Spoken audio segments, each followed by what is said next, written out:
tal a todos? Mi nombre es Sergio Saldaña, bienvenidos al blog del Maestro Guapo. Este problema que vamos a resolver involucra un tren de engranes planetario grande, donde se muestran dos brazos, por tanto es un doble análisis de tren en engranes planetarios. El dato de entrada que nos da el problema, en este caso, es la del eje 1. Este eje 1 impulsa a los engranes A y B, como se muestra en la figura. Entonces, aquí tenemos un análisis independiente del tren de engranaje antes de analizar los planetarios. El tren de engranes 1, en este caso, involucra a los engranes A y D, contacto directo entre ellos. Es como se ve en la imagen, estos dos engranes tienen contacto externo y, por ser contacto externo, giran en sentidos opuestos y, por tanto, el valor del tren E1, que es velocidad angular de D entre velocidad angular de A, es igual a número de dientes de A entre número de dientes de D, pero negativo, por el hecho de girar opuestos. Sustituyendo los datos nos queda menos 36 entre 64 y la reducción del valor del tren 1 es de menos 9,16. Eso es lo que vale esa relación de NA entre D. Posteriormente despeja la velocidad angular de A al siguiente miembro, como se observa, y tenemos el resultado siguiente, que la velocidad de D es de menos 22.5 RPM. Quiere decir que desde la derecha, si lo ven, giraría en sentido horario. El otro tren involucra al engrane B, cuyo engrane B contacta al engrane C, como se muestra en la figura. Esta relación, otra vez, dos engranes que giran opuestos, la relación de velocidad entre ellos es negativa y sería menos el número de dientes de B entre C. Sustituyendo los datos sería menos 60 dientes entre 40 que tiene el engrane C y el resultado es menos 3 medios. Posteriormente, para conocer la velocidad de C, despejan la velocidad angular de B al siguiente miembro y en este caso nos queda menos 60 RPM, que es la velocidad con la que gira el engrane C.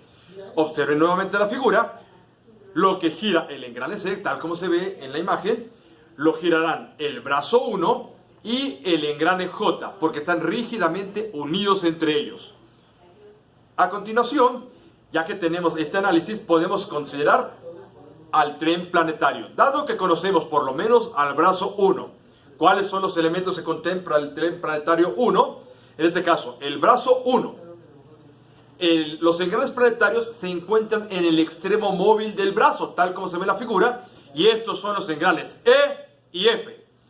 Cada uno de esos planetarios contacta a un solar, que en este caso son los engranes D y G.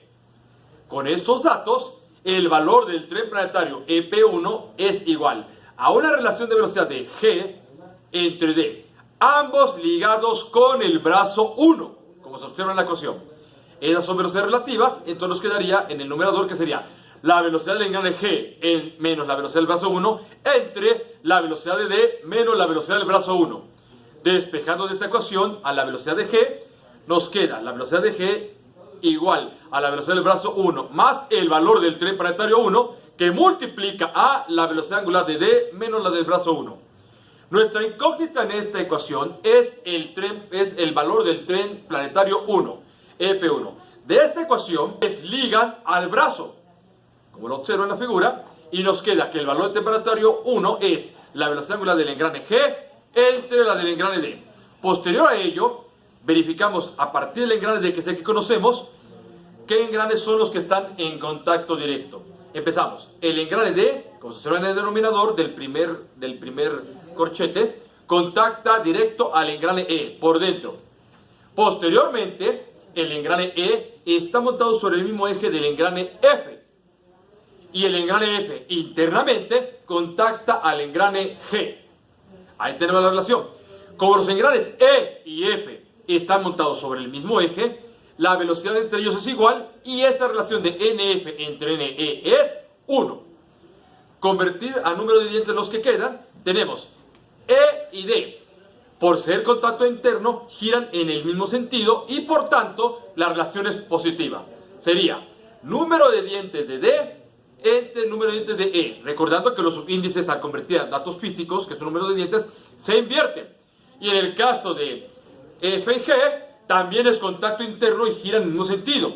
Por tanto, sería número de dientes de F entre el número de dientes de G. Al multiplicar nos quedaría 58 por 26 entre el producto de 18 por 66, cuyo resultado es para el tren planetario 1 de 377 entre 297. Ahora, regresamos a la ecuación para obtener la velocidad de G, anteriormente vista. Tenemos que la velocidad de G es igual a menos 60, ya con los datos que tenemos, más 377 entre 297, que multiplican el corchete a menos 22.5 menos 60, cuyo resultado en este caso nos da de menos 12.398 RPM. Visto de la derecha, giraría en sentido de las manecillas del reloj, siguiendo la regla de la mano derecha. Como observan en la figura, el engrane G, en este caso, gira en el mismo sentido que el brazo 2. Continuando con este problema, nos falta analizar al tren planetario 2, donde ya conocemos, en este caso, la velocidad angular del brazo 2. Este ya es un dato. El otro, vamos al tren planetario. Vamos a ver, este tren planetario, como se observa en la figura, lo contemplan el brazo 2. En su extremo móvil se encuentran los engranes planetarios que son H y K, como se muestra en el video. Y en la imagen también, cada uno de los engranes planetarios contacta a un solar. Los solares en este caso son el J y el L, como se observa en la figura. De esto vamos a obtener ahora el valor del tren planetario 2, que en este caso es una relación entre engranes solares desconocido que es el L con el conocido que es el J, ligados con el brazo 2, cuyo resultado en este caso en el numerador sería velocidad angular de L menos la velocidad del brazo entre la velocidad angular del engrane J menos la del brazo 2. Nuestra incógnita es la velocidad angular del engrane L, por lo que despejando tendríamos que la velocidad angular de L sería en este caso la velocidad del brazo 2 más el valor del tren planetario 2, que multiplica a lo que es la velocidad angular de J menos la velocidad angular del brazo 2. Nuestra incógnita en esta ecuación se centra en el valor del tren planetario EP2. Por lo que, con base en esta ecuación y desligando al brazo, nos quedaría que el valor del tren planetario 2 sería la velocidad angular de L menos la velocidad angular del engrane J. Ahora, a partir de este engrane J, vamos a empezar las relaciones. En el primer corchete se observa, empezamos con el engrane J, este engrane contacta por arriba al engrane H. Posteriormente, en el siguiente producto, el engrane H, que va en denominador, está montado sobre el mismo eje del engrane K. Finalmente, este engrane K en el siguiente producto contacta por abajo al engrane L y hasta ahí termina esa relación. De estos tres productos, la relación de NK entre NH es 1, dado que los dos engranes están montados sobre el mismo eje porque giran a la misma velocidad. Entonces, los restantes datos convertidos a número de dientes, que son datos físicos, tenemos lo siguiente. Los engranes J y H son engranes que giran en sentido opuesto, por lo que en este caso la relación entre ellos es negativa, quedándonos menos NJ entre NH. Así como los engranes L y K también giran en sentido opuestos, sería menos número de dientes del engrane K entre L, recordando que los subíndices se invierten. Sustituyendo los datos, nos queda en el numerador el producto de 54 por 40 y en el denominador 24 por 38, cuyo resultado para este valor de tren planetario 2 es de 45 entre 19. Por último, este valor lo sustituimos en la ecuación para conocer la velocidad angular del engrane L.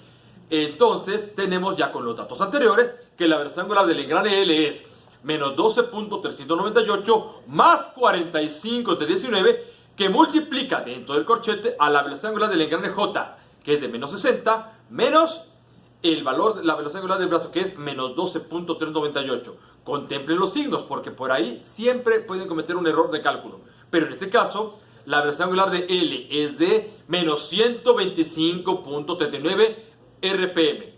Observen la figura, lo que gira el engrane L, lo gira directamente el engrane M, que es el que me interesa en el problema como dato final. Entonces quiere decir que los dos giran iguales. Finalmente, con esto, la velocidad angular del engrane M es de menos 125.139. Con este resultado terminamos este video tutorial. Nos vemos en el siguiente problema que tengamos aquí. A sus órdenes, muchachos.